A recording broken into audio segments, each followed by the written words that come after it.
قابیل نے جو حابیل کو قتل کیا، یہ بات سننے میں آئی ہے کہ رہتی دنیا میں جو بھی قتل ہوگا اس کا گناہ قابیل کے ہوگا. کیا یہ درست ہے؟ اچھا، اور وہ آگے کہتے ہیں جی یہ تو چونکہ اس نے پہلی سنت جاری کی تھی تو اعتراض لوگ کرتے ہیں کہ اس نے ترغیب تو نہیں دلائی باقی قتل کی. اس میں پہلے بھی ایک ویڈیو ریکارڈ کرا چکا ہوں جس کا ٹاپک تھا، غامدی صاحب کے ایک اسٹوڈنٹ نے بھی اس طرح کا اعتراض کیا تھا، تو میں نے اس میں قرآن پاک سے کئی جگہ سے آیات پیش کی تھی کہ جو لوگ گناہ کرتے ہیں نا وہ اپنا بوجھ تو اٹھائیں گے اور اپنے فالوورز کا بھی اٹھائیں گے.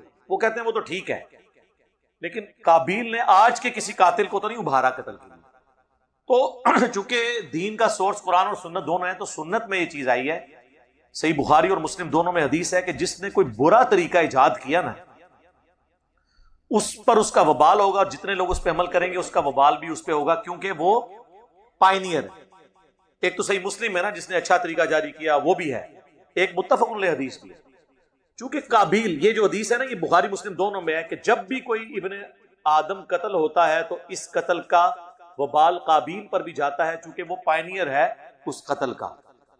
دیکھیں نا کسی حد تک جسٹیفائی بھی ہے، ایک پیغمبر کا بیٹا ہے، اس کے پاس اس وقت تک ابھی تک کفر بھی نہیں پھیلا ہوا دنیا میں، اس کے باوجود وہ پیغمبر کی موجودگی میں اتنی بڑی ایکٹیویٹی پرفارم کرے، جبکہ اس کا بھائی اسے یہ کہے بھی کہ تو نے اگر مجھے قتل کرنے کی کوشش کی، سورۃ المائدہ میں آتا ہے میں اپنا ہاتھ تیری طرف نہیں بڑھاؤں گا تجھے مارنے کے لیے، میں چاہتا ہوں کہ تو اس گناہ کا بوجھ خود ہی اٹھا.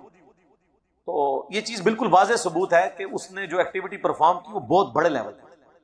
اب یہ اللہ کا اصول ہے، اس کو ہم چیلنج نہیں کرتے. اللہ کی صفت عدل کوئی اس سے چیلنج نہیں ہوتی. کل کو آپ یہ کہیں گے کہ ایک شخص 60 سال دنیا میں شرک کرتا ہے اور قرآن یہ کہتا ہے کہ وہ ہمیشہ کے لیے جہنم میں جائے گا، ہونا تو چاہیے کہ آخرت میں صرف 60 سال کے لیے جہنم میں جائے. یہی کہیں گے نا آپ لاجیکلی، 60 سال کے بدلے 60 سال، 60 سال کی سزا اتنی بڑی، اس لیے کہ سب جرم بہت بڑا ہے. ڈینائل آف گاڈ تو ہونا ہی نہیں چاہیے تھا. کائنات کی ایک ایک چیز پکار کے کہتی ہے کہ میرا کوئی کریٹر ہے، اور جس طرح اللہ اس دور کے اندر دا گاڈ ارائزز ہوا ہے، آج سے پہلے تو کسی نے سوچا بھی نہیں. اس میں میری کئی ایک ویڈیوز ہیں، اس لیے کہ جرم بھی بہت بڑا ہے. اسی طریقے سے قتل نہ حق بھی بہت بڑا جرم ہے، حتیٰ کہ ابو داؤد میں حدیث ہے کہ اللہ نے یا تو شرک معاف نہیں کرنا یا قتل نہ حق معاف نہیں کرنا. ذہن میں رکھیے وہ اللہ کا حق ہے، یہ انسانیت کا حق ہے. انسانیت دو چیزوں پہ چل رہی ہے، احترام جان اور احترام مال. اگر احترام جان احترام مال نہیں ہوگا تو معاشرہ چلے گا نہیں. اسی لیے قرآن میں گناہوں کے اگینسٹ، زیادتی کے اگینسٹ کہا گیا مخالفین کو معاف کرو، لیکن قتل کے بارے میں فرمایا وَلَكُمْ فِي الْقِصَاصِ حَيَاةٌ يَا أُولِي الْأَلْبَابِ. قتل کے بدلے میں، دوسرے کو قتل کرنے میں پوری انسانیت کی زندگی چھپی ہے اے عقل مندو. یعنی قاتل کو معاف نہ کرو، دیت لے کے مت چھوڑو، اگرچہ یہ جائز ہے. انکریج اس کو کیا گیا قتل کے بدلے کر، جو سورۃ المائدہ میں ہے، جس نے ایک جان کو بچایا گویا پوری انسانیت کو بچا لیا، جس نے ایک جان کو قتل کیا گویا پوری انسانیت ہی اس نے قتل کر دی نا. ہمارا ایک دوست کنسٹرکشن میں لیبر سپلائی کرتے ہیں، بعض اوقات ٹھیکہ حاصل کرنے کے لیے، ٹھیکے کی پیمنٹ حاصل کرنے کے لیے مجبوراً کہا جاتا ہے کہ وہ کچھ دیں. بالکل یہ ہے، ہمیں تو پتہ ہے. دوست اس لین دین میں پہل نہیں کرتے، دل میں برا جانتے ہیں، صدقہ بھی کرتے ہیں. دیکھیں اپنی مجبوری کی خاطر اگر کوئی شخص کسی کو رشوت دیتا ہے اپنے جائز کام کے لیے جو اس کے بغیر ممکن نہ ہو، ایون یہاں تو بعض اوقات میٹر لگوانے کے لیے بھی رشوت دینی پڑ جاتی ہے. آپ لوگوں کو تو یاد نہیں، جب ہم لوگ میٹرک میں تھے اس وقت تو آپ کو ڈومیسائل بنوانا، شناختی کارڈ بنوانے کے لیے بھی ٹائم پہ رشوت چاہیے ہوتی تھی. یہ تو نادرا کی وجہ سے بڑی آسانی ہو گئی ہے. پہلے تو یہ مشکل ترین کام ہوتے تھے، چھوٹا موٹا کام عدلیہ کا، جوڈیشری کا نکل آئے عذاب پڑ جاتا تھا. تو جائز کام کے لیے اگر آپ رشوت دیتے ہیں تو اس کا وبال لینے والے پر ہے، دینے والے پر نہیں ہے، کیونکہ وہ مجبوراً دے رہا ہے. لیکن اس کو اپنے دل میں اسے برا سمجھنا ہے. جو صحیح مسلم کی حدیث ہے، برائی ہو سکے تو ہاتھ سے روکو، ہاتھ سے نہیں تو زبان سے. اگر زبان سے بھی نہیں روک سکتے کم از کم دل میں برا جانو. لیکن ذالک اضعف الایمان، یہ سب سے کمزور درجہ ہے. لیکن یہ تو اس صورت میں ہے نا کہ جب آپ اس کے بغیر کام چلا سکتے ہو. لیکن جہاں پہ کام آپ چلا ہی نہیں سکتے، آپ کی بیسک نیڈ ہے گھر میں میٹر لگوانا، یا کوئی کنسٹرکشن کا ٹھیکیدار ہے وہاں پہ وہ جو گورنمنٹ کے بل کلیئر کروانے کے بعد ظاہر ہے اس بندے نے اتنی اپنی انویسٹمنٹ کیا، اب اس نے بل تو واپس لینے ہیں، تو وہ جو بل کلیئر کروانے والے ہیں وہ یہ سب کچھ کرتے ہیں. اور یہ گورنمنٹ کے سارے اداروں میں ہوتا ہے. ایون فوج جو کہ اتنا آرگنائز ادارہ ہے اس کے اندر بھی ہمارے کئی جاننے والے ہیں جو بتاتے ہیں ہمارے بل ادھر بھی اسی طریقے سے کلیئر ہوتے ہیں. تو باقی اداروں کو تو آپ چھوڑ دیں، اللہ ان کو ہدایت دے. مر کے یہ ان کو پتہ چل جائے گا انہوں نے اپنے پیٹ میں دوزخ کی آگ بھری ہے، ان کو اندازہ نہیں کہ یہ کیا کر رہے ہیں. اللہم لا تجعلنا منہم اللہم اجرنا من النار. حنفی حضرات کا کہنا ہے کہ وضو کے بعد جسم سے پانی کے قطرے اگر مسجد میں گر جائیں تو گناہ ہوتا ہے. بالکل جھوٹی بات ہے جی، کوئی گناہ نہیں ہوتا. اور وہ جو گناہ کا دھلنا ہے نا، بخاری مسلم میں جو آیا ہے کہ چہرے کے گناہ دھل جاتے ہیں چہرہ دھونے سے، یہ ٹینجیبل نہیں ہے، یہ روحانی مسئلہ ہے. اب جب وہ شخص بے وضو ہوتا ہے کیا وہ پلید ہوتا ہے؟ نہیں. لیکن نماز پڑھنے کے اعتبار سے وہ ناپاک ہے جب تک وضو کر نہ لے. ویسے وہ پاک ہے، اور ویسے تو جنبی بھی پاک ہے. بخاری مسلم دونوں میں حدیث ہے، حضرت ابو ہریرہ کہتے ہیں کہ میں ایک دفعہ گھر سے نکلا، نبی اسلام بھی گزر رہے تھے، میں آپ کے ساتھ ہو گیا، آپ مجھ سے گفتگو فرمانا شروع ہو گئے. مجھے اچانک یاد آیا کہ میں تو بے غسلہ ہوں، میں حضور مجھ سے باتیں کر رہے ہیں اور میں آہستہ آہستہ پیچھے ہوا، کھسک گیا، غسل کر کے واپس آیا. حضور نے کہا تو کدھر پیچھے سے نکل گیا تھا؟ کہ یا رسول اللہ میں ناپاک تھا. آپ نے فرمایا مومن تو کبھی ناپاک ہی نہیں ہوتا. یہ حکمی نجاست. بخاری مسلم میں آیا کہ میں حیض سے ہوتی تھی اور نبی الاسلام اپنا سر مبارک میری گود میں رکھ کر قرآن پڑھ رہے ہوتے تھے. صحیح مسلم میں حدیث ہے، نبی الاسلام اعتکاف میں تھے، بسترا مانگا، اما عائشہ کہتی ہیں یا رسول اللہ میں حیض سے ہوں. آپ نے میں حیض تیرے ہاتھوں میں گھس گیا. یہ حکمی نجاست ہے. حقیقی نجاست صرف وہی خون ہے، اور وضو والا معاملہ تو وہاں تو ہے ہی ساری کی ساری حکمی نجاست ہے. لہذا یہ جو وضو کا پانی ٹپک رہا ہوتا ہے یہ ناپاک نہیں ہوتا، اور نہ اس میں گناہ دھلتے ہوئے کسی کو نظر آتے ہیں، جو حضرت تقی عثمانی صاحب نے فرمایا تھا، جن کے میں ٹخنوں کے بھی برابر نہیں ہوں. کہانیاں صحابہ کرام کو عذاب قبر نہ نظر آئے. بخاری مسلم میں نبی الاسلام جس راستے سے گزرے اور آپ کو دکھا دیا گیا. اور مسلم کے الفاظ ہیں، میں نے خواہش کی کہ میں اللہ سے دعا کروں تمہیں بھی دکھا دے، پھر مجھے خدشہ ہوا کہ تم اپنے مردوں کو دفنانا چھوڑ دو. بریلوی کہتے ہیں حضور کا خچر بدک گیا تھا. جس نبی کے بیٹھنے سے خچر کو علم غیب ہو جائے اس نبی کو علم غیب نہیں ہوگا. جی نبی کو علم غیب ہے جب اللہ بتاتا ہے. خچر کو اس لیے ہوا کہ خچر کے بارے میں صحیح بخاری میں حدیث ہے کہ عذاب قبر کو جنوں انس کے علاوہ، انسانوں اور جنوں کے علاوہ ہر مخلوق سنتی ہے. اگر یہ سنے تو بے ہوش ہو جائے. تو اگر آپ نے اپنے بزرگوں کو عذاب قبر دکھانا ہے تو انہیں کیا بنانا پڑے گا؟ جانور. دو اور دو چار والی بات ہے. اور اگلی بات، جانور تو عذاب قبر دیکھ لیں، بزرگ نہ دیکھیں، تو افضل کون ہوا؟ جانور. پورا ٹوٹل دین ہوتا جی. ہاں انگریز دا کیمرہ دوروں ویک سکتا ہے، ولی نہیں ویک سکتا. اور چھڑ دو کیمرے نو، تسی تے انگریز تو افضل ہو نا. کیمرہ بڑھا کے نہیں لیا کسی بزرگ نے؟ ہاں بڑھا کے دسو. تسی چڑی تو افضل ہو نا، چڑیا اڑتی ہے تو بزرگوں کے مرید کیوں نہیں اڑتے؟ تو اس سے پھر یہ ثابت ہوا کہ بزرگوں کے سارے مرید چڑیا سے بھی گئے گزرے ہیں. چلو چڑیا تو معصوم جانور ہے، میں نام لیتا ہوں گدھ.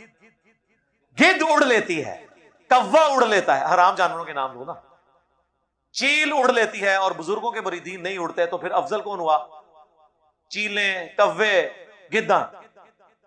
تہاڈی سوچ، آپ ہی اپنے دماغ کا علاج کراؤ. او بھئی اللہ نے ان کو استطاعت دی ہے، انسان کو نہیں دی ہے. اس طرح افضلیت غیر افضلیت نہیں. انسان کی افضلیت اللہ کی شناخت، عقل، علم ہے. جو اللہ کے غضب سے آپ میں کمی ہے جس کی، اس طرح نہیں اینالوجیز بنتی، اپنی عقل کو استعمال کیا کریں. تو لہٰذا یہ وضو کا پانی مسجد میں گرنے سے، اور یہ جو لوگ وضو کا پانی اگر اپنے کپڑوں پہ بھی گر رہا ہے تو ناپاک نہیں ہے یار، وہ حکمی نجاست ہے. ورنہ تو جو شخص ہوا نکلنے سے جس کا وضو ٹوٹے تو اس کے اوپر تو استنجا کرنا بھی واجب ہو جائے، جس طرح کئی لوگ سمجھتے ہیں اور کرتے بھی ہیں. ان کو میں بھگی دیتا ہوں کہ اگر ہوا نکلنے سے یہ استنجا آپ پہ ضروری ہو گیا پھر تو آپ کسی بدبودار ڈھیر سے بھی گزریں تو آپ پہ تو غسل فرض ہو جائے گا. پورے جسم پہ وہ آگے وہ اس طریقے سے ہوتا ہے یار خدا کے لیے. تو یہ حکمی نجاستیں، یہ کوئی فزیکل نجاستیں نہیں. لوگ کہتے ہیں نہیں غسل فرض تھا، تولیے کو ہاتھ لگ گیا، کیا ہوا؟ کپڑوں کو ہاتھ لگ گیا، کیا ہوا؟ کچھ بھی نہیں ہوا، جب تک کہ وہ جو گندگی ہے وہ نہ اس کپڑے کو ٹچ کر جائے. ہاں یہ ضرور ہے کہ غسل کرتے وقت آپ کا پانی مستعمل نہیں ہونا چاہیے. پہلے آپ ہاتھوں کو دھوئیں گے، پھر آپ پانی میں ہاتھ ڈالیں گے. یعنی یہ بالٹی کا ہے، ہمارا تو وہ چکر ہی ختم ہو چکا ہے شکر الحمدللہ. شاور کی وجہ سے ضرورت ہی نہیں ہے، مستعمل ہوتا ہی نہیں پانی. کچھ ہمارے بھائی سازداروں میں نوکری کرتے ہیں، انہیں جاسوسی کے لیے دوسرے ملک بھیجا جاتا ہے، وہاں انہیں غیر مسلم بن کر بھی رہنا پڑتا ہے، ان کے بارے میں کیا حکم ہے؟ بخاری مسلم میں حدیث ہے کہ جنگ دھوکے کا نام ہے. اس میں اگر آپ مجبوراً اس کی وجہ سے آپ کو یوں رہنا پڑے، بشرطے کہ آپ اسلام کے فرائض نہ چھوڑیں. یہ نہیں ہے کہ آپ کو نماز معاف ہو جائے گی. اور دوسرا غیر مسلم بن کے آپ رہیں گے بھی تو کون سا آپ کے اوپر 24 گھنٹے CCTV کیمرہ لگا ہوا ہے کہ وہ دیکھ رہے ہیں کہ روزانہ مندر جا رہا ہے کہ نہیں جا رہا. اور روزانہ تو مسلمان بھی مسجد نہیں جاتا. آج کل غیر مسلم بن کے رہنا یا مسلم بن کے رہنا دونوں ہی آسان کام ہے، نہ انہیں نماز پڑھنی نہ انہیں پڑھنی. ہاں داڑھی ہوگی تو دیکھ لو، وہ مودی کی بھی پوری داڑھی، اس نے تو زلفیں بھی رکھ لی ہیں. شکلیں چ بڑے سنا مولویوں تک کو، پھر شکل کی بھی سونی بنا لی ہے انہیں. شکلیں ہی نہیں دین پہ آیا. اسلام کمپرومائز نہ ہو، کوئی شرکی ایکٹیویٹی آپ نہیں کریں گے. ذہن میں رکھیں. ویسے اب زبانی کلامی اگر دھوکے کے طور پہ کہتے ہیں کہ میں اس طرح ہوں، تو اکثر تو ہندو سیکولر ہو چکے ہیں، جس طرح اکثر کرسچنز بھی سیکولر اور ایتھیسٹ ہو چکے ہیں. وہ اپنے دین کو اس طرح پریکٹس نہیں کرتے، اس قسم کا آپ ہندو بن کے رہیں.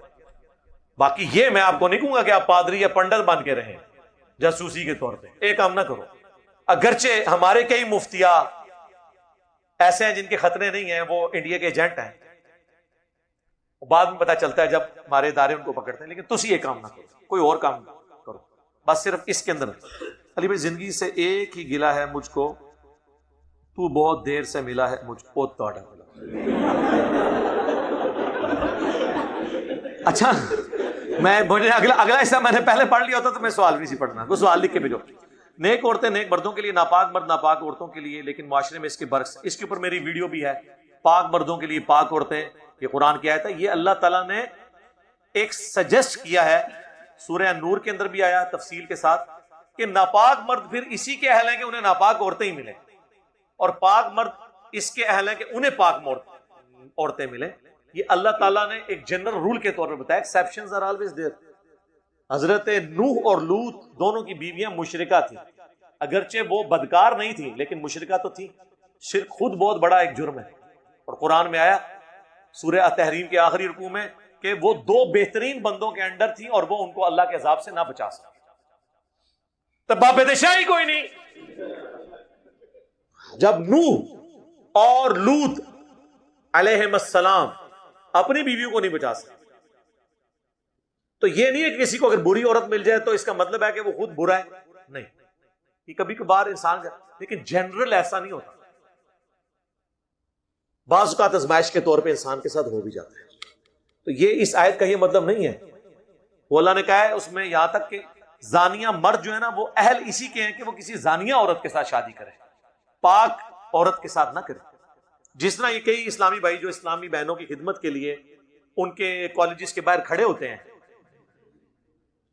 ان سے اگر پوچھیں کہ تمہاری بیوی کیسے ہونی چاہیے تو وہ کہتا ہے فل نقاب. تو ہی تھے کہ پہلے نا. تو پھر ایسے کو کہا جائے گا کہ بدکار مردوں کے لیے بدکار عورتیں. دیکھ لیں انسان کے اندر، یہ میں نے کتنے کلین شیو لوگ دیکھے ہیں ان کی بیویاں پورا حجاب کرتی ہیں اور ان کے کہنے پہ کر رہی ہوتی ہیں. وہ کہتے ہیں نا یہ اس پہ کوئی کمپرومائز نہیں. ہمارے عثمان بھائی بتا رہے، ان کے ایک دوست ہیں یہاں پہ، تو انہوں نے وہ آدھا پہنا ہوا، وہ جنہوں کہتے ہیں وہ شارٹ، وہ چھوٹا سا وہ جو پینٹی ہوتی ہے، کلین شیو، ہیٹ پہنا ہوا اوپر، اور ساتھ ان کی بیوی جس نے ہاتھ میں بھی دستانے پہنے ہوئے، نقاب، ٹھیک ہے جی، اور فل حجاب. عثمان بھائی کہتے ہیں یار سارے اسلام بیوی دلا چڑھا ہے، تھوڑا اپنے بھی لاؤ. پردے میں اسٹرکٹ ہونے کا نہیں، سارا اسلام بیوی دلایا ہے. خدا کے لیے اپنے اوپر بھی اسلام نافذ کریں. آپ کے فالوورز کو کیسا ہونا چاہیے؟ میرا کوئی فالوور نہیں ہونا چاہیے، میرے اسٹوڈنٹس فالوور نبی الاسلام کے آپ بنے. وہ کیسے ہونا چاہیے؟ وہ صحیح مسلم میں حدیث ہے، اب عائشہ سے پوچھا گیا بتائیے نبی علیہ السلام کی سیرت اور اخلاق کیسا تھا؟ انہوں نے کہا تم قرآن نہیں پڑھتے، قرآن ہی نبی علیہ السلام کا اخلاق۔ قرآن کو مطلوب انسان وہ ہے جس کی قبر مدینے میں صلی اللہ علیہ وآلہ وسلم۔ ایسا ماڈل ہونا چاہیے انسان کو۔ لقد کان لکم فی رسول اللہ اسوۃ حسنہ، نبی علیہ السلام کو آپ فالو کریں، حق کی پیروی کریں۔ نبی علیہ السلام نے جو وصیتیں کی ہیں قرآن اور سنت، قرآن اور اہل بیت، اس کو فالو کریں۔ موٹی موٹی چیزیں ہیں جن کو آپ نے فالو کرنا ہے بس۔ السلام علیکم۔ وعلیکم السلام۔ قیامت کے دن معاشر کے میدان میں کل انسانیت کے کیا احساسات ہوں گے؟ انسان زمین کی کیا کیفیت ہوگی؟ اور نیک لوگ جو اللہ کے عرش کے سائے میں ہوں گے وہ اپنے عزیزوں کو پہچانتے ہوں گے۔ سر بہت کچھ ہے، قرآن پڑھیں تو صحیح۔ قرآن نے تو آخرت کی فلمیں چلا کے بتا دی ہیں پوری پوری۔ اصحاب الاعراف کا کیا معاملہ ہوگا؟ سورۃ الاعراف پڑھ کے دیکھیں، جو جن کی نیکیاں اور گناہ برابر ہو جائیں گے، درمیان میں لٹکے ہوں گے، ان کے ساتھ کیا ہوگا؟ اور جو امن میں ہوں گے ان کے ساتھ کیا ہوگا؟ جو اللہ کے عرش کے سائے میں ہوں گے۔ پوری تفصیلات قرآن کے اندر آئی ہیں، بخاری مسلم میں آئی ہیں۔ اب یہ ایک پورا چیپٹر ہے، میری یوٹیوب پہ ایک ویڈیو ہے، عرش کا سایہ پانے والے 7 خوش نصیب، وہ آپ دیکھ لیں، اس میں ساری باتیں میں نے بتائی ہیں۔ امام عشاء کی نماز پڑھا رہا ہو اور ہم نے مغرب کی پڑھنی ہو جبکہ ہم عشاء کی پڑھ چکے ہوں، تو اس کا تو میرے پاس کوئی طریقہ نہیں۔ میرے پاس عشاء کے پیچھے مغرب نہیں ہو سکتی کیونکہ وہ آڈ ایون کا فرق ہے۔ مغرب والے کے پیچھے آپ عشاء پڑھ سکتے ہیں کہ وہ 3 پڑھ کے سلام پھیر دے، آپ نہ پھیریں، ایک ساتھ ملا لیں۔ لیکن ایک بندہ عشاء پڑھ رہا ہے تو وہ اس نے چونکہ 4 کی نیت کی ہے، 4 والے کے پیچھے 3 تو نہیں ہو سکتی، الا یہ کہ مسافر ہو، وہ 2 پڑھ کے سلام پھیر دے اور آپ ایک ساتھ ملا لیں۔ تو بہتر ہے پھر آپ انتظار کریں، سلام پھیرنے کے بعد کسی کی منت مار لیں کہ تم نے جو سنتیں 2 پڑھنی ہیں نا اس میں میرے امام بن جاؤ، میں تمہارے پیچھے مغرب نیت کر لوں گا، جب وہ 2 پڑھ کے سلام پھیر دے آپ ایک پوری کریں۔ تو یہ طریقہ یہی وہی ہے جو ہم کرتے ہیں، جسے صدقہ کرنا کہا گیا۔ جو جامعہ ترمذی میں ہے، ایک صحابی لیٹ مسجد میں آئے، نبی علیہ السلام نے فرمایا کون ہے جو اپنے بھائی کے لیے صدقہ کرے؟ تو ایک صحابی کھڑے ہوئے، آپ نے فرمایا تم اس کے پیچھے نفل نیت کرو تاکہ اسے ثواب مل جائے جماعت کا 27 گنا ہوگا۔ تو یہ پھر طریقہ ہوگا۔ اسلام کی روح سے فرقہ بنانا حرام ہے، کیا کسی فرقے پہ لعنت کر سکتے ہیں؟ نام لے کے تو آپ لعنت نہ کریں، جنرل کریں کہ جن لوگوں نے اسلام میں فرقے داخل کیے ان پہ اللہ کی لعنت۔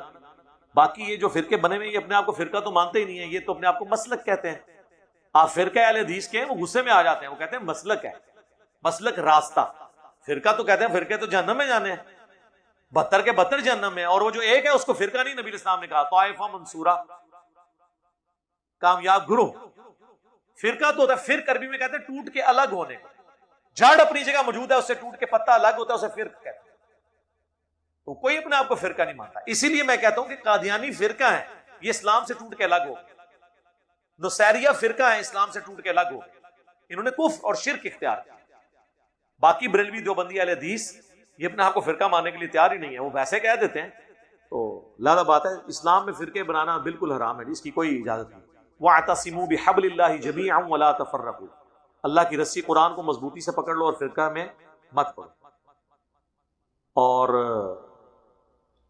ان الذین فرقوا دینہم وکانوا شیعا، بے شک جنہوں نے دین میں فرقے بنائے اور اپنے آپ کو گروہوں میں بانٹ لیا، اے نبی تمہارا ان سے کوئی تعلق نہیں، ان کا معاملہ اللہ کے سپرد، پھر اللہ قیامت والے دن انہیں بتا دے گا جو کچھ وہ دنیا میں کرتوت کیا کرتے تھے۔ آپ نے حضرت معاویہ کی اور اس کے دور حکومت کی برائیاں کی ہیں، کیا ان کی کوئی اچھائی بھی ہے؟ جی اچھائی ان کی ہے کہ وہ صحابی تھے، جی وہ میں نے بتا دیا نا، وہ حضرت ابن حجر اسقلانی کہہ رہے ہیں صحابیت کے علاوہ کچھ ثابت نہیں ہے۔ مسلمان اور مومن میں کیا فرق ہے؟ او پیر نصیر الدین صاحب کہتے تھے جو اللہ کو مانے وہ مسلمان ہے، اور جو اللہ کی مانے وہ مومن ہے۔ بالکل۔ قالت الاعراب آمنا، یہ پینڈو بادیہ نشین اعرابی کہتے ہیں نبی ہم ایمان لائے ہیں۔ فرماؤ تم ایمان نہیں لے کر آئے، تم کہو ہم اسلام لے کر آئے ہیں، ایمان تو ابھی تمہارے دلوں میں داخل نہیں ہوا۔ اسلام یہ کوئی اللہ رسول آخرت کو مان لے اور دین پہ عمل کرنا شروع کر دے، آہستہ آہستہ جب استقامت ہوگی اور وہ ہر چیز میں اللہ کو ٹاپ پرائرٹی مانے گا، پھر ہم اسے کہیں گے مومن۔ آج کی ڈیٹ میں ہم کسی کو مومن نہیں کہتے سوائے صحابہ اور اہل بیت کے، کیونکہ ان کے ایمان کی گارنٹی اللہ نے دی، حسن ظن رکھتے ہیں۔ باقی عموماً آپ مومن لفظ تو شیعہ اپنے سارے جو کمیونٹی کو مومن ہی کہتے ہیں، وہ اس لیے نہیں کہ وہ ہمیں منافق سمجھ رہے ہوتے ہیں، اس لیے وہ کہتے ہیں یہ ٹرم یوز کرنی چاہیے۔ مسلم مومن دونوں ٹرم یوز ہو سکتی ہیں، لیکن اگر آپ وہ والی اصطلاح لیں گے جو قرآن و سنت کی ہے تو سر وہ تو پھر آپ سورہ حجرات کا آخری حصہ پڑھ لیں کہ اللہ نے بتایا پھر مومن کون ہوتا ہے جس میں یہ کوالٹیز پائی جائیں۔ ہم جو ہے نا وہ دعائی کر سکتے، اگر آپ حق بات کرتے ہیں تو پھر کیا آپ کے خلاف کیوں ہے؟ کوئی اور سوال کرو یار۔ اس کا جواب یہ ہے کہ تسی کر کے ویکھ لو، جدو تانوں ہار پوایا نا انہوں نے. اور میرے ابا جی مجھے شروع میں کہتے تھے اے بندہ صحیح انداز گل کرے نا، میں کہا جی کر لو تسی جاؤ ایک گال میں شہد ایک گال میں شکر رکھیں اور آپ کسی دربار کے باہر کھڑے ہو کے کہیں دیکھیں جی صحیح مسلم میں حدیث ہے کہ قبروں پہ مارتے مت بناؤ، قبروں کو پکا مت کرو، تو مہربانی کر کے بابا جی کی قبر جو ہے نا میں توڑنے کے لیے تشریف لایا ہوں. اور مسکراہٹ بھی آگے کریں اور اخلاق سے بنوا لیں. وہ بھائی جی جی تھی پوچھل پیر آئے گا وہ تو چیکے گا. اور یار حضرت نوح علیہ السلام کے اجتماع میں 78 بندے تھے، رائے ونڈ میں 18 لاکھ ہیں، فرق تو ہے نا. رائے ونڈ والے کہیں جائیں ان کو لوگ ہار بنائیں اور نبی علیہ السلام کو مکہ بھی چھوڑنا پڑ جائے توحید کے اوپر، تو سر پھر وہ توحید وہی ہے نا. ہاں سمجھو. آپ صلی اللہ علیہ وسلم کی مہر نبوت والی انگوٹھی میں کوئی غیبی معجزہ تھا؟ غیبی معجزہ تو کوئی نہیں تھا. نبی علیہ السلام تو انگوٹھی کے حامی بھی نہیں تھے. بخاری مسلم میں آتا ہے کہ صحابہ کرام نے کہا یا رسول اللہ یہ جو آپ لیٹرز لکھ رہے ہیں نا غیر مسلموں کو، وہ بغیر مہر کے نا اس کو اتھینٹک نہیں مانتے، تو پھر آپ نے مجبوراً ایک مہر بنوائی جس کا نقش آپ کو نظر آتا ہے. اور آپ اللہ از دا ٹاپ پرائرٹی دیکھیں، نبی علیہ السلام نے اس پہ لکھا ہے محمد رسول اللہ. محمد نیچے لکھا ہے، رسول اوپر اور اللہ سب سے اوپر لکھا ہوا ہے. پرائرٹی دیکھیے. اور نیچے سے اوپر، ویسے تو ہم جب بھی کوئی رائٹنگ کرتے ہیں اوپر سے نیچے کرتے ہیں یا دائیں سے بائیں، اس طرح ہی ہوتا ہے نا. لیکن نبی علیہ السلام نے وہ مہر بنائی محمد رسول اللہ، اللہ کا نام بھی اوپر رکھا. وہ مہر آپ نے بنوائی، وہ آپ لگا کے دیتے تھے. باقی ایک غیبی معجزہ تو ظاہر ہوا ہے، وہ صحیح بخاری میں ہے کہ حضرت عثمان غنی ایک دفعہ وہ کنویں کے کنارے بیٹھے ہوئے تھے، وہ اسی انگوٹھی کو یوں یوں ایسے بندہ کھیل رہا ہوتا ہے، وہ ان کے ہاتھ سے چھوٹ گئی. بس اس کے بعد پھر وہ خلافت راشدہ کا ڈاؤن فال شروع ہو گیا. وہ 6 سال ہو چکے تھے حضرت عثمان کی خلافت کو. صحیح بخاری میں آتا ہے وہ انگوٹھی نیچے گری، حضرت عثمان نے اس کنویں کا پورا پانی نکلوا لیا. او سر پھر انگوٹھی نہیں لبھی. او بھائی اللہ لے گئے، او نہیں انگوٹھی لبنی، جو مرضی کر لو. کچھ عرصہ پہلے سعودی حکومت نے بھی وہ سارا کروایا ہے سلسلہ. انگوٹھی وہ اللہ لے گیا بھائی. جس طرح بخاری مسلم میں آتا ہے صلح حدیبیہ کا درخت، صحابہ کرام کہتے ہیں ہم اگلی دفعہ آئے ہم بھول ہی گئے وہ درخت کدھر گیا. وہ جو اہل حدیث کہتے ہیں حضرت عمر نے کٹوا دیا تھا. توبہ توبہ، جھوٹ بولتے ہیں. حضرت عمر یہ کام کر سکتے تھے. بخاری مسلم میں موجود ہے وہ اللہ نے غائب کر دیا. جس درخت کا ذکر قرآن میں تھا کہ جو اس درخت کے نیچے نبی کے ہاتھوں پہ بیعت کر رہے ہیں، اللہ کا ہاتھ ان کے ہاتھ پہ ہے. سر وہ کو درخت عام درخت تو نہیں تھا.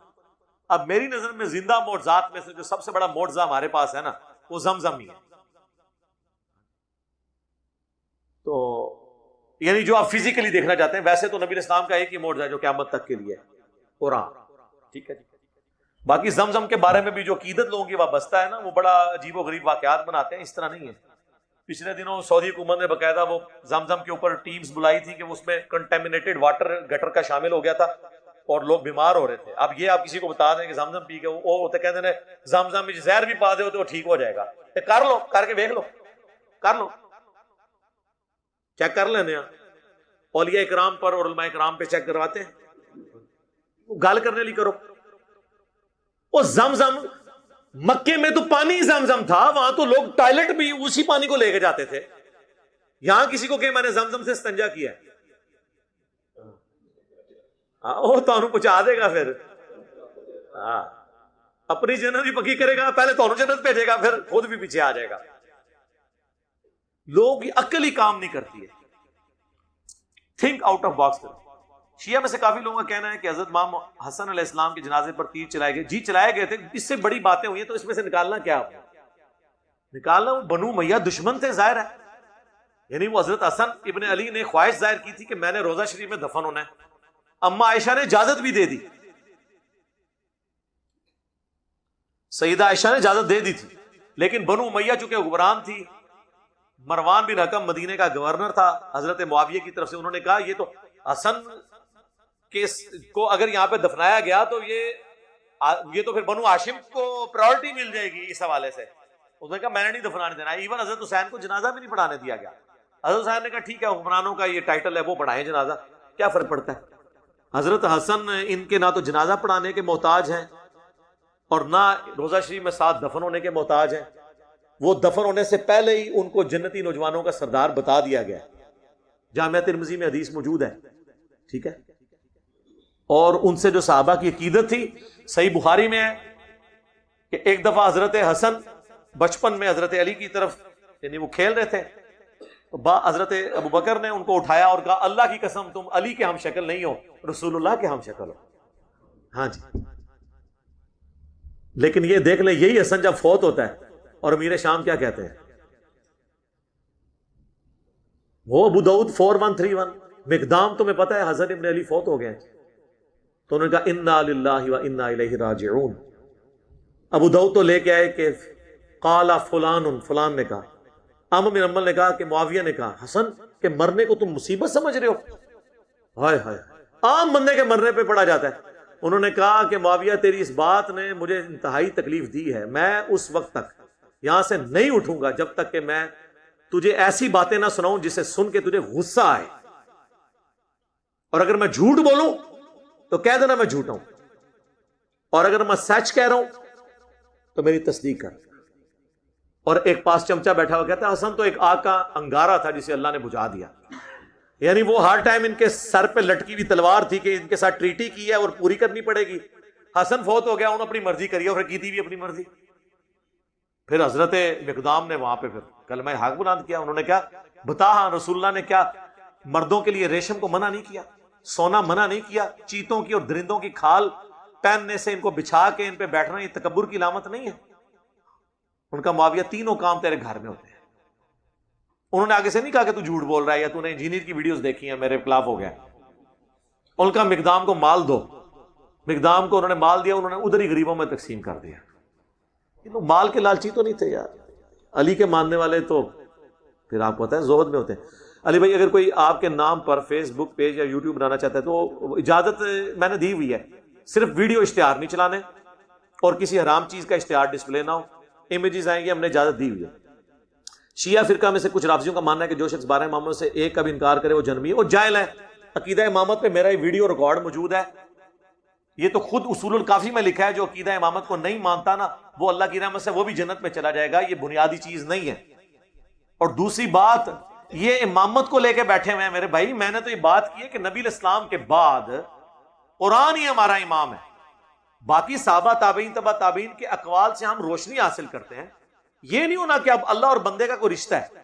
نہج البلاغہ سے میں نے مولا علی کا خطبہ نہیں پیش کیا رسول اللہ کی میت پر کہ اے رسول اللہ آپ کی وفات عام انسانوں کی وفات نہیں ہے, آپ کی وفات سے اب ہمیشہ کے لیے آسمان کا زمین سے رشتہ وہی کا منقطع ہو گیا, تو سب کچھ ختم. یہ تو بہت بڑا ایک جرم ہے عقیدہ امامت اگر کوئی یہ مانتا ہے کہ رسول اللہ کے بعد کسی کے اوپر وہی آتی ہے, اللہ اسے ڈائریکٹ گائیڈ کرتا ہے. تو دین کی تو عمارت ہی گر گئی, آپ پھر قادیانیوں کو کہاں سے روئیں گے بیٹھ کے؟ پہلے تو یہ کام کریں. یہ تو اسلام کی جڑ کاٹنے والا عقیدہ ہے. اور دوسرا اس میں انہوں نے کہا کہ اگر آپ نے ہمیں منع نہ کیا ہوتا ہم اپنے آنسو بہا کے یہاں پر جو ہے وہ ہم نوحہ اور آہو بکا کرتے. تو یہ ماتم بھی سارا انہوں نے ختم کر دیا. شیخ عبدالرؤف بن حلیمہ جنات کو حاضر کر کے قرآن کی آیت تلاوت کرتے ہیں, دعوت دیتے ہیں. اگر وہ جن مسلمان نہ ہو تو انہیں قتل کر دیتے ہیں. میرے بھائی نہ ہم نے قتل ہوتے ہوئے دیکھے, نہ ہماری یہ ڈومین ہے. کرن دو تو اڑا کے لہندے نے انسان مارے تو میں نے رابطہ کرنا. نادے علی کی کیا حقیقت ہے؟ شرک کیا ہے جی. اس میں تو سیدھا سیدھا ان کو پکارا ہوا ہے, اس کی کوئی حقیقت نہیں ہے. حقیقت وہی ہے جو قرآن میں لکھی ہے, ایاک نعبد و ایاک نستعین. باقی کہتے ہیں شاہ ولی اللہ نے نقل کیا. بھائی شاہ ولی اللہ, پھر میں وہی بات کروں گا, ہم تو اتنے بڑوں بڑوں سے اختلاف, اور شاہ ولی اللہ کی زندگی میں شکر کریں میری زمانہ بریلویت کی ویڈیوز موجود نہیں ہیں, ورنہ لوگوں نے کہا تھے علی بھائی بھی نادے علی پڑھتے رہنا ہے. ایسے میں کہتے پڑھا نہیں ہے, نماز غوثیہ پڑھی ہوئی ہے ایک بار, اللہ معافی دے منو اس زمانے, تو وہ پرانے زمانے کی باتیں ہیں. بعد میں انہوں نے توبہ کیا ہے. حجت اللہ البالغہ کے مقدمے میں انہوں نے لکھا ہے کہ میں نے جب قرآن اور بخاری مسلم پڑھی تو یہ اور دین تھا, اور میں جس دین پہ ہوں ان کے ابا جی نے تو انہیں دربار سے مانگا ہوا ہے شاہ ولی اللہ کو, قطب الدین بختیار کاکی کے مزار پہ جا کے, نام بھی ولی اللہ رکھا ہے, لیکن پھر گمراہ ہو گیا. ہاں ان کی نظر وہ اس لیے کہ انہوں نے جب قرآن بخاری مسلم پڑھی تو انہوں نے کہا یہ تو دین ہی ہو رہا ہے. کہتے میں اتنی ٹینشن میں آیا, میری آنکھ لگی تو میں نے خواب میں دیکھا کہ حسین ابن علی آئے, انہوں نے مجھے ایک قلم دیا ہے. شکر ہے کہ اٹھنے کے بعد وہ قلم ان کے سرانے نہیں سی پیا ہوا ہے, اگر جوڑ لاندے نا وہ خواب میں ہی تھا. وہ کہتے ہیں یہ مجھے اشارہ ملا کہ انہوں نے کہا کہ جس طرح حق کے لیے میں نے اکیلے نے آواز بلند کی ہے نا، تو بھی اپنے قلم کے ذریعے آواز بلند کر. پھر انہوں نے لکھی حجت اللہ البالغہ، اس میں تو انہوں نے چھوڑا ہی کچھ نہیں، تقلید کے پرخچے اڑائے، انہوں نے اماموں کے اقوال نقل کیے کہ قرآن و سنت کو ماننا ہے. بخاری مسلم سے انہوں نے کہا جو بغض رکھتا ہے وہ بدعتی ہے، اہل سنت سے خارج ہے، اس کی ساری احادیث متصل الاسناد صحیح ہیں. یہ ساری باتیں جو آج ہم کرتے ہیں ان کی بعد کی باتیں ہیں، لہذا پرانی باتیں ان کی ختم ہیں. ویسے تو میری والدہ نے بھی جب میں پیدا ہونے والا تھا تو انہوں نے خواب میں دیکھا کہ یہ جو بڑی ماں ہے پنڈی والے بزرگ، انہوں نے آ کے ایک بچہ دیتا ہے. اللہ نہ کرے آندہ کوئی بابا میرے ورگا بچہ کسی ماں نو دے کے جائے. میں بھی بزرگاں دا فیض ہے، ہاں میرا دھیان نال، اس سے کیا فرق پڑتا ہے؟ علی بھائی آپ سے ہی پوچھنا تھا کہ کیا قبر پر جا کر السلام علیکم یا الکرو کہنا چاہیے؟ کہنا چاہیے، سنت ہے. یہ ویسے روایت ضعیف ہے ترمذی کی، اصل الفاظ ہیں مسلم میں السلام علیکم اہل الدیار من المؤمنین والمسلمین وَإِنَّا إِن شَاءَ اللَّهُ بِكُمْ لَلَاحِقُونَ نَسْأَلُ اللَّهَ لَنَا وَلَكُمُ الْعَافِيَةَ. یہ آپ کو ریسرچ پیپر اینڈ پہ جو ملیں گے اس میں یہ دعا موجود ہے. اے مومنین اور مسلمین جو یہاں پہ دفن ہو، تم پر ہماری طرف سے سلامتی ہو. اللہ تعالیٰ تمہاری بھی مغفرت کرے، ہماری بھی، ہمیں بھی مر کے تمہارے پاس آنا ہے. ہم اللہ کے حضور تمہارے لیے اپنے لیے عافیت کا سوال کرتے ہیں. علی بھائی اگر یہ کہنا جائز ہے، سنت ہے، تو جس قبر میں ہے اس پر فرض ہوگا سلام کا جواب. بھئی سلام اللہ پہنچائے گا، جواب وہ دے گا، آپ کی کیا ٹینشن ہے؟ بخاری مسلم میں حدیث ہے جب نماز میں پڑھتے ہو نا السلام علیکہ ایھا النبی، تو زمین و آسمان میں السلام علینا وعلی عباد اللہ الصالحین، ہر نیک بندے تک اللہ تمہارا سلام پہنچا دیتا ہے. یہ نہیں ہوتا کہ جواب کی آواز آپ کو آنی ہے. وہ کہتے ہیں یہ ابو داؤد میں حدیث ہے کہ جو میری قبر پہ سلام پڑھے گا اللہ میری روح لوٹا دے گا، کیونکہ قبر والے چیپٹر میں امام ابو داؤد، میں اس کے سلام کا جواب بھی دوں گا. بالکل ہم مانتے ہیں، لیکن یہ سب برزخی ہے. روح کا لوٹنا برزخی ہے، وہ والا لوٹنا نہیں ہے جو آپ دنیاوی طور پہ نکلنا اور لوٹنا مانتے ہیں. جی جواب دیتے ہیں، سنتے ہیں، جی اس میں سننے کا نہیں لکھا. قبر پہ جو سلام پڑھتا ہے اس کو حضور خود جواب دیتے ہیں. یہاں سے جو پڑھتا ہے وہ فرشتے پہنچاتے ہیں. وہ سن نسائی میں حدیث ہے زمین میں فرشتے سیاحت کرتے ہیں، میرے امتیوں کا سلام میرے تک پہنچاتے ہیں. اچھا جی حضور جب سلام دیتے ہیں تو مطلب ہے انہوں نے سن لیا ہے. اگر یہ مطلب ہے تو جب آپ قبر پہ سلام عرض کرتے ہیں تو آپ کو جواب کی آواز بھی آنی چاہیے. کہتے نہیں وہ تو نہیں آتی، تو ہمارے جانے کی بھی آواز حضور کو نہیں جاتی، اللہ پہنچاتا ہے. یہ ایک ڈپارٹمنٹ ہی الگ ہے، یہ برزخ کا معاملہ ہے. وَمِن وَرَائِهِمْ بَرْزَخٌ إِلَىٰ يَوْمِ يُبْعَثُونَ جو سورۃ المومنون میں آیا. مرنے سے لے کر قیامت تک برزخ ہے، بیریئر ہے. ٹھیک ہے، اس کو آپ دنیا کی اس معاملات میں قیاس نہ کریں. علی بھائی آپ نے نماز کا طریقہ اور ویڈیو دیکھی جس میں آپ نے سجدے کے درمیان اپنے ہاتھوں کو کانوں تک اٹھائے ہیں جبکہ بخاری شریف میں، یہ میں نے اس میں ہی بتایا میرے بھائی دونوں طرح موجود ہے. کندھے کی سیدھ میں بھی رکھ سکتے ہیں، کانوں کی سیدھ میں بھی رکھ سکتے ہیں، انگلیاں جوڑ کے بھی رکھ سکتے ہیں، کچھ تابعین سے ثابت ہے، نارمل بھی رکھ سکتے ہیں. یہ میں نے اس کی پوری تمہید میں بتایا. ٹھیک ہے، لہذا اس میں کوئی مسئلہ نہیں رہ گیا. اور رفع الیدین کرنا، اور یہ کہہ رہے ہیں کہ بخاری میں کہ عبداللہ بن عمر کہتے ہیں کہ نبی علیہ السلام سجدوں کے درمیان نہیں اٹھاتے تھے. بالکل آپ کا عمومی عمل یہی تھا کہ آپ سجدوں کے درمیان نہیں اٹھاتے تھے، لیکن میں نے بتایا کہ انس ابن مالک 2 سجدوں کے درمیان رفع الیدین کرتے تھے. امام بخاری نے جز رفع الیدین اپنی کتاب میں نقل کیا ہے، جس کی وجہ سے ہم 2 سجدوں کے درمیان رفع الیدین کو جائز سمجھتے ہیں. جب کوئی صحابی کہنا کہ یہ نبی علیہ السلام یہ عمل نہیں کرتے تھے تو اس سے مراد یہ ہوتا ہے کہ عموماً یہ نہیں کرتے تھے. عین ممکن ہے کہ بعض اوقات وہ عمل اس طریقے سے کرتے ہوں. ہاں اگر کہیں اور رپورٹ نہ ہو پھر آپ کیٹاگوریکل، جس طرح نبی علیہ السلام کا عمومی عمل آہستہ آواز میں جنازہ ہے، لیکن صحیح بخاری میں عبداللہ ابن عباس نے بلند آواز سے سورہ فاتحہ پڑھی جنازے میں اور کہا کہ میں بتانا چاہتا ہوں کہ یہ بھی سنت ہے. تو دونوں طریقے سنت ہے، ہاتھ چھوڑ کے بھی نماز سنت، ہاتھ باندھ کے بھی. لیکن بیسک سٹرکچر نماز کی پوری دنیا میں آج بھی ایک ہے. دنیا کا ہر مسلمان، حنفی، شافعی، مالکی، حنبلی، اثنا عشری، زیدیہ، کوئی بھی ہو، قیام کرتے ہیں، قیام میں سورہ فاتحہ اور سورت ملاتے ہیں یا کوئی حصہ قرآن کا، اس کے بعد رکوع کرتے ہیں، رکوع کے بعد سیدھا کھڑے ہوتے ہیں، ہر رکعت میں 2 سجدے کرتے ہیں، 2 سجدوں کے درمیان بیٹھتے ہیں، ہر 2 رکعتوں کے بعد بیٹھتے ہیں، اور ہر 4 رکعت کے بعد نماز کو مکمل کرتے ہیں. وہ چاہے ایسے کر کے کریں ایسے کر کے کریں، وہ خروج بالسنعی ہی ہے، نماز سے الگ ہونا. بیسک سٹرکچر ایک ہے. اسی وجہ سے آپ ایک دوسرے کے پیچھے نماز پڑھ سکتے ہیں، ورنہ اگر حنفیوں کے رکوع کا وقت آئے اور اس وقت شوافے کے سجدے کا وقت آ جائے تو ایک دوسرے کے پیچھے نماز ہی نہ پڑھ سکے. شیعہ کے سجدے کا وقت آئے اور ہمارے رکوع کا وقت آ جائے تو ہم ایک دوسرے کے پیچھے نماز نہیں پڑھ سکتے. تو ڈاکٹر اسرار صاحب کہتے ہیں میں جامعہ الازہر مصر میں تھا تو وہاں مجھے حکمت سمجھ آئی. کہتے ہیں میں نے چھت پہ کھڑے ہو کے دیکھا وہاں تو سارے فقہوں کے لوگ ایک ہی جگہ ہے نا. ویسے مینجمنٹ تو حنفیوں کے پاس ہے لیکن سارے اپنے اپنے طریقے سے نماز پڑھتے ہیں. کہتے ہیں میں نے چھت سے جب ان کو نماز پڑھتے ہوئے دیکھا تو مجھے اس دن حکمت سمجھ آئی کہ کوئی رفع دین کر رہا ہے, کوئی نہیں کر رہا, کسی نے ہاتھ باندھے ہیں, کسی نے چھوڑے ہوئے ہیں, لیکن سارے ایک امام کے پیچھے ہیں. تو میرے اس وقت یہ بات کلک ہوئی کہ ایک کے پیچھے اس لیے ہے کہ نماز کا طریقہ ایک ہی ہے.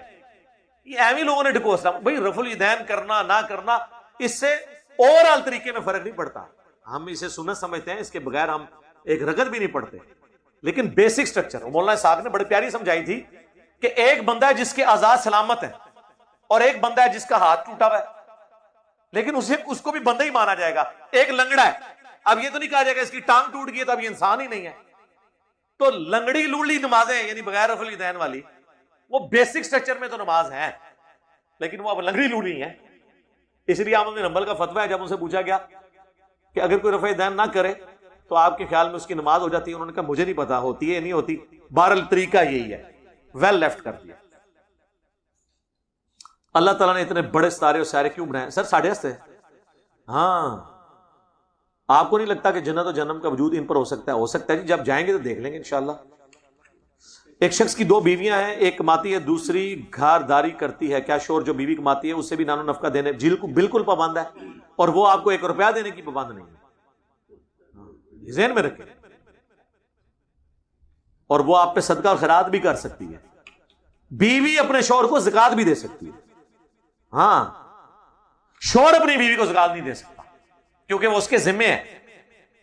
اور اس کا ثبوت صحیح بخاری مسلم میں حضرت ابن مسعود کی بیوی, انہیں صدقہ کرنا تھا تو نبی علیہ السلام نے کہا اپنے خاوند کے اوپر کر, غریب آدمی ہے. تو ماشاءاللہ جی اس طرح کی اگر کسی کی بیوی ہے گھر کر رہی ہے, وہ نوکری کر رہی ہے تو آپ اس کو اپنا ضرور دیں. باقی وہ اگر نہیں لینا چاہتی اپنی مرضی سے تو کوئی مسئلہ نہیں, وہ چھوڑ دیں. میں عصر کی اذان کے بعد جماعت کے 15 منٹ والے وقت میں زور کی نماز ادا کرتا ہوں, اس طرح مغرب. کیوں جی تسی آرمی چیف ہو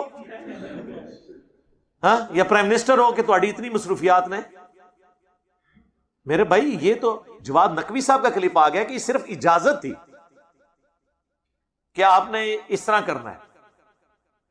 5 وقت میں الگ الگ نماز پڑھنا یہ نبی علیہ السلام کا عمومی عمل ہے. ہم نے تو صرف کچھ جواز کی حد تک بیان کیا ہے, اور اس میں بھی اگر آخری وقت میں ظہر اول وقت میں عصر پڑھ لیں پریفریبل ہے. لیکن جب آپ مسجد کے ساتھ اپنا تعلق رکھے ہوئے تو پھر ظاہر مسجد میں تو اپنے افضل ٹائموں میں ہی نماز ہونی ہے نا. ہاں کوئی مجبور ہے, کسی کو سیکورٹی تھریٹ ہے, کسی کی نوکری باہر کے ملکوں میں ایسی ہے کہ اسے ٹائم ہی بڑا تھوڑا ملتا ہے, اس کے لیے ٹھیک ہے پڑھے, روزانہ پڑھے, کوئی مسئلہ نہیں. کیا قادیانیوں کو پہچاننے کا طریقہ کیا ہو سکتا ہے؟ راہ چلے اگر کوئی ہمیں تبلیغ کر رہا ہو لیکن ہو سکتا ہے وہ قادیانی ہو. او میرے بھائی قادیانی چھوڑ کے وہ ہندو سکھ عیسائی بھی ہو, تبلیغ کیا وہ کیا کر رہا ہے؟ اگر وہ آپ کو یہ کہہ رہا ہے دودھ میں پانی نہ ملاؤ, جھوٹ نہ بولو, اللہ کے سوا کسی اور کو مشکل کشائی کے لیے نہ پکارو, تو کوئی بھی بات کر رہا ہے. وہ تو شیطان نے بھی انسانی شکل میں آ کے آیت الکرسی کا وظیفہ دیا تھا, نبی علیہ السلام نے اسے بھی انڈورس کر دیا. اس چکر میں نہ پڑھیں, جو بات ہے اس کی سن لیں اور خود تحقیق کریں, جو بات ہے اس پہ عمل کریں. اس کے اوپر آپ قدغن کیسے لگا سکتے ہیں؟ ہمیں کیا پتا, میرے پاس تو کوئی طریقہ نہیں. کیا قوم عاد کے لوگ واقعی ہی دراز قد تھے؟ اگر ایسا ہے تو سائنسدانوں کو ان کے ڈھانچے کی, اس پہ میں نے ڈسکشن کی ہے 1-2 ویڈیوز کے اندر. سعودیہ میں تو کہتے ہیں وہ ڈھانچے ملے ہیں, باقی جو تفصیلات ہیں مجھے اس کے بارے میں علم نہیں ہے. وہ ڈھانچوں کی تصویریں تو رکھی ہوئی ہیں ان کے. انسان 2030 میں مریخ پر جا رہا ہے, انسان جا رہا ہے, جائے جی اچھی گل ہے. انسان کا مستقبل کا منصوبہ مریخ کو آباد کرنے تو کیا کرانی اقامات اس زمین کے لیے؟ نہیں جی, اللہ تعالیٰ نے تو پوری کائنات انسان کے لیے مسخر کر دی. اگر وہ جا سکتا ہے رہ سکتا ہے تو رہے جی, کوئی ممانعت نہیں اسلام میں اس کی. ہاں ایک مسئلہ ہوگا کہ نماز کے لیے وہ منہ کدھر کرے گا. اب امام حنیفہ کو تو نہیں پتا, میں آپ کو بتا دیتا ہوں. چاند سے زمین اسی طرح نظر آتی ہے جس طرح زمین سے چاند, صرف سائز بڑا ہے. چاند پہ کو کھڑا ہونا تو اسے زمین اسی طرح دور اوپر نظر آئے گی, صرف سائز بڑا نظر آئے گا. تو چاند پہ بھی آپ زمین کی طرف منہ کر کے نماز پڑھیں, کعبے کی طرف آپ کا منہ ہو جائے گا, کیونکہ چاند پہ زمین کی طرف منہ کر کے نماز پڑھیں. جب چاند سے آپ زمین کی طرف منہ کیے ہوئے ہوں گے اتنے لاکھ کلومیٹر دور, تو وہ کعبے کی طرف ہی آپ کا منہ ہوگا، کیونکہ جب کوئی چیز ڈسٹنس میں دور ہو جاتی ہے اور اتنا سا اسپاٹ رہ جاتا ہے، اس پہ کعبہ بھی وہیں پہ ہے، کوئی دور نہیں ہے، اور 45 ڈگری میں تو ویسے ہی ہے، تو آپ تو بالکل ایگزیکٹ پڑھ سکتے ہیں۔ مریخ پہ بھی جائیں آپ، چاند زمین کی طرف منہ کر کے نماز پڑھیں۔ نبی الاسلام کی حدیث ہے، نماز ایسے پڑھو جیسے مجھے پڑھتے ہوئے دیکھتے ہو، بالکل بخاری میں۔ کیا رسول اللہ نے نماز ہاتھ باندھ کر پڑھی اور ہاتھ کھول کر بھی؟ جی، دونوں طریقے میں نے بتائے، میری ویڈیو دیکھ لیں، بتائیں میں۔ ڈاکٹر عبد القدیر خان انتقال فرما گئے رحمہ اللہ تعالیٰ، اللہ تعالیٰ ان کی مغفرت کرے، انہیں نیک کاموں کا اجر دے اور ان کی برائیوں سے درگزر فرمائے، ہماری دعائیں ان کے ساتھ ہیں۔ باقی ہم اس مجلس کے اینڈ پہ میں ہر دفعہ جو فوت شدگان ہیں ان کے لیے دعا کرواتا ہوں، انشاءاللہ اس دعا کا حصہ انہیں بھی پہنچ جائے گا انشاءاللہ۔ باقی ڈاکٹر عبد القدیر صاحب کے حوالے سے، چونکہ وہ ایک سینسٹیو ادارے سے تعلق رکھتے تھے، میں نے یہ سارے ادارے وزٹ بھی کیے ہوئے ہیں، میں بالکل چونکہ میرا بھی تعلق رہا ہے۔ اب ان کی جو خدمات ہیں وہ جنرل تو آپ کو پتہ ہے، باقی جو ان کی کنٹریبیوشنز ہیں یا انٹرنل چیزیں، ان کو تو ہم یہاں بیٹھ کے سینسٹیو ایشوز کو ڈسکس نہیں کر سکتے۔ باقی ان کی جو پاکستان کے ساتھ یا اسلام کے ساتھ کمٹمنٹ تھی، اس کے اوپر تو کسی کی دوسری رائے نہیں ہے، اور مشرف نے جو ان کے ساتھ ظلم کیا اور انہیں قربانی کا بکرا بنایا، تو پوری قوم کی بغیرتی ہے کہ اس وقت خاموش رہی ہے، سمیت میرے۔ ہم کیا کر سکتے تھے؟ جابر حکمران ہم پہ مسلط تھے، لیکن کم از کم اب قوم کو اجتماعی طور پہ ان کی اس موت کے وقت معافی مانگنی چاہیے، اللہ کے حضور ان کے لیے دعا کرنی چاہیے۔ ان کی زندگی میں تو ہم عوام الناس تو مانگتی رہی، جماعت اسلامی نے بھی کافی مسئلہ اٹھایا، ہماری عدلیہ نے بھی بڑا شرمناک رول ادا کیا، آخری وقت تک ان کی پٹیشن فائل تھی کہ انہیں عام پھرنے کی اجازت دی جائے۔ باقی جو لوگ ان کے ساتھ ظلم ہوا اس کا دفاع کرنے کے لیے بڑی باتیں کرتے ہیں، دیکھیں کمزوریاں ہر انسان میں موجود ہوتی ہیں، اور اس کا یہ مطلب نہیں ہے کہ کسی ایک بندے کو آپ قربانی کا بکرا بنائیں۔ وہ کہتے ہیں نہیں جی، ان کو تو امریکہ مانگ رہا تھا، ہم نے ان کے حوالے نہیں کیا، یہی ان کے لیے بہت بڑا اجر ہے۔ تو وہ اکیلے تو نہیں تھے جو ان پہ الزامات لگتے ہیں، پاکستان میں تو ایک سوئی نہیں کوئی باہر لے کے جا سکتا اس سینسٹیو چیزوں کی، کیونکہ اوورآل تو ساری سیکیورٹی ہماری ریاستی اداروں کے پاس ہے۔ ایک بندے کو قربانی کا بکرا تو وہ تو شکیل افریدی کو بھی مانگ رہے ہیں کتنے عرصے سے، آپ نے اس کو بھی تو جیل میں رکھا ہوا ہے نا، تو نہیں حوالے کیا۔ حالانکہ میں سمجھتا ہوں کہ ڈاکٹر عافیہ صدیقی کے مقابلے پہ اس خبیث کو اگر ہم حوالے کر بھی دیں، اس کو تو اپنی سزا مل چکی ہے، جو کچھ اس نے پاکستان کی بدنامی کروانی تھی شکیل افریدی نے۔ وہ جو ڈاکٹر تھا وہ اسامہ بن لادن کا اس نے جو پوری کی تھی، وہ دے مردود ہمارے کس کام کے، ان کے حوالے کریں غدار کو، اس کے بدلے میں ہم اپنی اس بہن کو یہاں واپس لیں، کر لیں ادلا بدلہ۔ لیکن ہمارے حکمرانوں کی، نہ پچھلے حکمرانوں کی جرت تھی کہ وہ بات کریں، نہ اس حکمران کی جرت ہے کہ یہ سامنے بیٹھ کے یہ بات کریں۔ ہاں ادھر تقریریں ان لوگوں سے کروا لیں جتنی مرضی، یہاں وہ باتیں کریں گے۔ تو اس طریقے سے ڈاکٹر عبد القدیر صاحب کے ساتھ بھی میں سمجھتا ہوں کہ اس قوم نے جس طرح اپنے سارے محسنین کے ساتھ یہ کرتے رہی ہے، محمد علی جناح سے لے کے آج تک، ان کے ساتھ بھی کوئی اچھا سلوک نہیں تھا۔ عوام الناس ان کے لیے دعا کرتی تھی، باقی ان میں بشری کمزوریاں موجود تھیں، وہ میرے پاس فرسٹ ہینڈ نالج ہے، لیکن وہ تو پاکستان میں اکثر ایلیٹ کلاس کے اندر اس طرح کی کمزوریاں موجود ہوتی ہیں۔ لیکن اس شخص کی ایک قربانی تھی کہ اس نے اپنی لائف کا جو پیک تھی جس وقت، اس وقت اس بندے نے اپنی لائف کو سٹیک پہ لگا کے پاکستان کے لیے اتنی بڑی قربانی کی۔ اور اس کے بعد پھر ذوالفقار علی بھٹو کو بھی سلام ہے کہ انہوں نے ان کو انڈورس کر کے، ویسے اٹامک انرجی کا جو ادارہ ہے نا، پاکستان اٹامک انرجی کمیشن، یہ تو 50s میں ہی قائم ہو چکا تھا، اور پاکستان جو ایٹمی طاقت بنا اس میں میجارٹی رول اسی ادارے کا ہے، لیکن اس میں جو سب سے کریٹیکل ایک سٹیج تھی، وہ جو سٹیج ہے وہ ڈاکٹر عبد القدیر خان نے پاکستان کو عبور کروائی ہے۔ اب وہ سینسٹیو باتیں مجھے کیمرے میں کرنے کی ویسے اب نیٹ پہ پڑھ دیں تو آپ کو پتہ چل جائے گا، کیونکہ میں اس لیے کہہ رہا ہوں کہ جو اٹامک انرجی کے لوگ ہیں نا، وہ ان سے بڑے جیلس ہوتے ہیں۔ یہ علیحدہ سے ان کا ادارہ ہے اپنا کوٹا، یہ خان ریسرچ لیبس، جسے کوٹا بھی آپ کہتے ہیں، ریسرچ لیبس کہتے ہیں، ویسے وہ خان ریسرچ لیبس ہے، KRL، اور یہ ہے Pakistan atomic energy commission, PAEC، یہ دونوں الگ ادارے ہیں۔ اس لیے آپ دیکھیں اس وقت ڈاکٹر سمر بھی تھے جب وہ بٹن دبایا جا رہا تھا، ڈاکٹر عبد القدیر بھی تھے، دونوں کی کنٹریبیوشن ہے۔ کریٹیکل جو چیز تھی، زیادہ کام اٹامک انرجی کا ہے، لیکن اس میں جو آپ سمجھ لیں دل ہے نا اس کا، وہ کام ڈاکٹر عبد القدیر نے کیا تھا۔ ظاہر ہے کہ انہی کی قربانیاں تھی، وہ پاکستان کے پاس ٹیکنالوجی آئی اور پھر یہاں پہ محنت کے بعد، تو اس لیے میں سمجھتا ہوں کہ پاکستان کا ہر بچہ، پاکستان ایز اے نیشن، یہ پورا ملک، یہ ان کے مرہون منت ہے جو انہوں نے اتنی بڑی پاکستان کو اچیومنٹ کروائی ہے، ڈاکٹر عبد القدیر رحمہ اللہ تعالیٰ نے. اللہ تعالیٰ ان کی مغفرت کرے، انہیں نیک کاموں کا اجر دے، ان کی برائیوں سے درگزر فرمائے. دیکھیں کمزوریاں ہر انسان میں ہیں، لیکن اس کی اچھائیوں کا ذکر اس اعتبار سے کریں کہ ان کی اچھائیاں ان کی کمزوریوں پہ بھاری ہیں. بہت بڑی بڑی دعوے کرنے والی ہستیاں پاکستان کو وہ کنٹریبیوٹ نہیں کر سکیں جو ڈاکٹر عبد القدیر نے کیا. باقی جو ان کے سکینڈلز بتاتے ہیں ان میں سے کئی ایک ٹھیک بھی ہیں کہ جی یہ ہو گیا وہ ہو گیا، فلاں کو ٹھیکہ دے دیا، فلاں جگہ اتنا خرچہ کر دیا. تو میرے بھائی کیا یہ وہی کر رہے ہیں؟ اس سے زیادہ خرچے وہ لوگ کر رہے ہیں جنہوں نے کچھ بھی نہیں دیا، لیے ہی لیا ہے ہمیشہ. تو یار اس نے تو بہت کچھ ہمیں دیا. مجھے تو نہیں اب پتا کہ ان کو دفنا رہے کہاں ہیں. کوئی اس حوالے سے خبر آئی ہے سر؟ فیصل مسجد. دیکھیں میرے دل میں خیال آیا تھا، میں نے کہا میں پہلے پوچھ لوں. میرے دل میں خیال تھا کہ فیصل مسجد میں آپ نے وہ ایک اپنے بابا جی تو وہاں پہ دفنائے ہوئے ہیں، ضیاء الحق صاحب، جو ہمیں وہ دہشت گردی کا افریت دے کے چلے گئے، اور پاؤڈر کلچر اور ہیروئن کلچر اور کلاشنکوف کلچر. باقی ان کی خوبیاں اپنی جگہ، میں ان کی ان چیزوں کی تعریف بھی کرتا ہوں. پاکستانی فوج میں جو مذہب کا ایلیمنٹ غالب ہے یہ سارا انہی کو کنٹریبیوشن جاتی ہے، لیکن ان کے ساتھ کمزوری ہوئی تو یہ تو زیادہ اہل ہے. اب یہ نہ ہو کہ ان بابا جی کے ساتھ دفن کر دیں، ان کو لادہ دفن کریں اور مزار نہ بنائیں. بھائی مزار سے بنانے کی ضرورت نہیں. وہاں قبر کا یہ فائدہ ہے کہ جتنے شادی شدہ نئے جوڑے ہیں وہ فیصل مسجد کی زیارت کے لیے جاتے ہیں، تو پورا پاکستان آلموسٹ وہاں جاتا ہے، باہر سے بھی لوگ آتے ہیں. تو جب بھی وہاں سے کوئی گزرے گا ان کے لیے دعا کرے گا. باقی اگر کوئی نہ بھی کرے، جن لوگوں نے اپنی زندگی میں اچھے کام کیے ہیں ان کو مسلمانوں کی دعاؤں کا حصہ آٹومیٹکلی ملتا ہے. لیکن ہمیں یہ حکم ہے ربنا اغفر لنا ولاخواننا الذین سبقونا بالایمان، اے رب ہماری بھی مغفرت فرما، اور ہم سے پہلے جو ایمان کی حالت میں دنیا سے چلے گئے ان کی بھی مغفرت فرما، اور ہمارے دل میں ان کے لیے کوئی میل باقی نہ رکھ. یہ ہمیں دعا سکھائی گئی ہے. میت کے لیے دعا کرنے کا اللہ نے ہمیں حکم دیا ہے.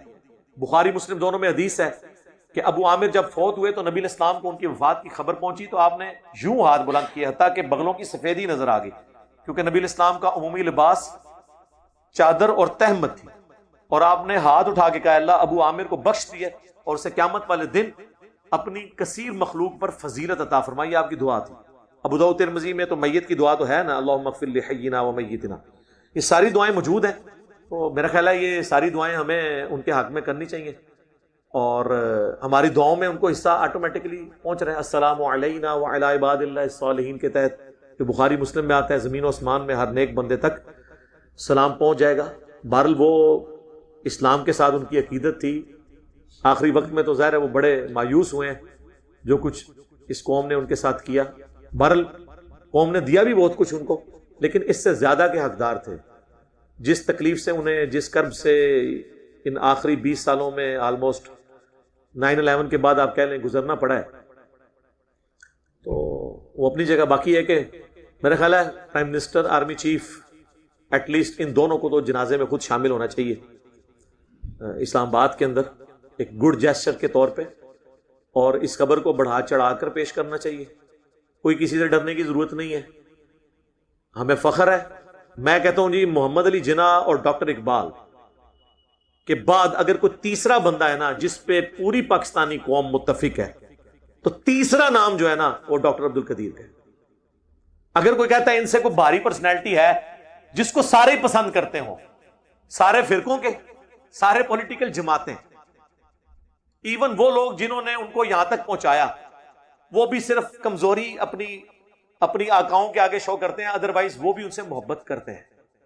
اور وہ نظر بند تھے اپنے گھر میں. یہ نہیں تھا کہ انہیں جیل میں پھینکا ہوا تھا، لیکن پھر بھی یار یہ کہنا آسان ہے.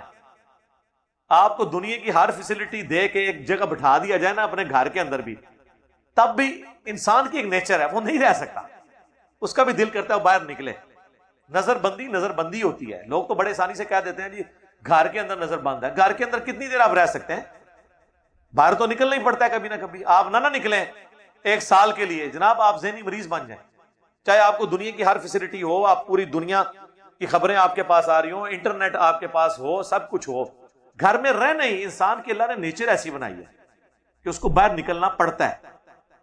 ہمیں پتہ نہیں چلتا. ہم دن میں ایک دفعہ، یہ کورونا کے دنوں میں جب لاک ڈاؤن ہوا تھا، کیا حالت ہوئی ہوئی تھی ہماری. سب سے زیادہ طلاقیں اور میاں بیوی کی لڑائیاں ان دنوں میں ہوئی ہیں، کیونکہ میاں بیوی کو اتنی دیر کٹھے رہنے کی کبھی عادت ہی نہیں تھی. اور اس سے بڑی بات جو بچے کرتے ہیں میاں بیوی کے ساتھ، بچے تو آپ کو پتا ہے ان کی تو بیٹریاں ڈسچارج ہی نہیں ہوتی. یہ تو میں تو کہتا ہوں اسکول والے بچوں کو پڑھائے نا، صرف جو 6-7 گھنٹے اسکول میں رکھ لیتے ہیں نا، اس کی بھی فیس لے لینا تو ان کی مہربانی ہے. میرا تو اپنا تجربہ یہ ہے، باقی مجھے باقی لوگوں کا نہیں پتا. مجھے تو اب اسکولوں کی اتنی قدر آئی ہے. اور آپ کے لیے خوشخبری ہے، یہ پرائم منسٹر صاحب کی طرف سے، گورنمنٹ کی طرف سے اناؤنسمنٹ ہو چکی ہے، اس منڈے سے ریگولر کلاسیں شروع ہو رہی ہیں. اور آپ کو پتہ نہیں ہے اس کے جو برے اثرات ہوئے ہیں ایز اے نیشن ہمارے اوپر، ہمارے بچوں کے اوپر، اور کتنے لوگوں کا روزگار فارغ ہو گیا، کتنے ٹیچرز فارغ ہوئے ہیں. اور یہ جو گاڑیوں کے وینوں والا چکر تھا وہ تو بیچارے بے روزگار ہو گئے. ہفتے میں جب 2 دن اسکول جانا ہے تو لوگ پھر اپنے خود ہی موٹر بائک پہ جا کے چھوڑ آتے ہیں کہ یار ہم ان کو اب فیس دیں گے. اور وہ بھی آلٹرنیٹو ڈیز کی وجہ سے. گاڑی والے تو بیچارے کہتے تھے ہم پورے پیسے لیں گے کیونکہ ہمیں تو روزانہ اسکول جانا پڑتا ہے. آپ کہتے ہیں 2 دن، وہ تو اگلے 2 دن وہ دوسرے بچوں کو لے کے جا رہے ہوتے ہیں، ان کا تو روزانہ چکر لگتا ہے. ان کی روزگار فارغ ہوئی. اور جب یہ روڈوں پہ لوگ آگے خود چھوڑنے والے، روڈوں پہ ایکسیڈنٹ، ٹریفک بلاک، اور ٹریفک بلاک کے بعد جب بندہ گھر پہنچتا ہے تو جا کے سیدھا بیوی سے لڑتا ہے. یہ نیچرل چیز ہے. مینٹل ماڈلز ہمارے بدل گئے. ہمارے بچوں کی تعلیم کا بیڑا غرق ہو گیا اس کورونا کے اس پورے ایپیسوڈ کی وجہ سے. اس غریب نیشن کے پاس ایک ہی ذریعہ تھا غربت کے سرکل سے باہر نکلنے کا، پاورٹی سرکل کے باہر نکلنے کا. ہم لوگ بھی لوور مڈل کلاس سے اوپر آئے ہیں صرف اپنی تعلیم کی وجہ سے. وہ بھی انہوں نے ہم سے چھین لیا اس پورے سسٹم کی وجہ سے، اور ہائپ کریٹ کر کے. اب شکر ہے وہ یہ بتا رہے ہیں ہمارے بلال بھائی، چونکہ اس مہم کا حصہ ہیں گورنمنٹ کی طرف سے، یہ بتا رہے ہیں کہ اب 5 سال تک وہ کہہ رہے ہیں دوبارہ ویکسین کی ضرورت نہیں. 5 سال بعد انہوں نے ویسے ہی بھول جانا ہے. کیونکہ اس سے خطرناک انفلوئنزا ہے جسے آپ نزلہ زکام کہتے ہیں، جو ہماری قومی بیماری ہے. اس کی ویکسین تو آج تک اللہ کے فضل سے ہمیں کسی گورنمنٹ نے نہیں لگوائی، نہ ہم نے خود لگائی ہے. اس کے ساتھ بھی ہم ایگزسٹ کر رہے ہیں. آج بھی دنیا میں نمبر 1 کلر ملیریا ہے، اس کے بعد یہ ہے. کورونا کا تو بہت نیچے نمبر آتا ہے، لیکن یہ ایک چل رہا تھا، چلیں ہم بھی اس سسٹم کا حصہ بنے ہیں. تو یہ اب یہ پورے معاملات جو اس طریقے سے مس ہینڈل ہوئے ہیں، تو گھر کے اندر رہنا بہت بڑی آزمائش ہے. تو یہ میں اور ڈاکٹر عبدالقدیر صاحب سے بات شروع ہوئی تھی، ان کو اس تکلیف سے گزرنا پڑا. اللہ تعالی ہمیں بھی ایز اے قوم معاف کرے جو ہم نے ان کے ساتھ سلوک کیا، اور اس کی وجہ سے جو انہوں نے تکلیفیں اٹھائیں، اس صبر پہ انہیں اجر دے، اور وہ اجر ان کی غلطیوں کا کفارہ بن جائے.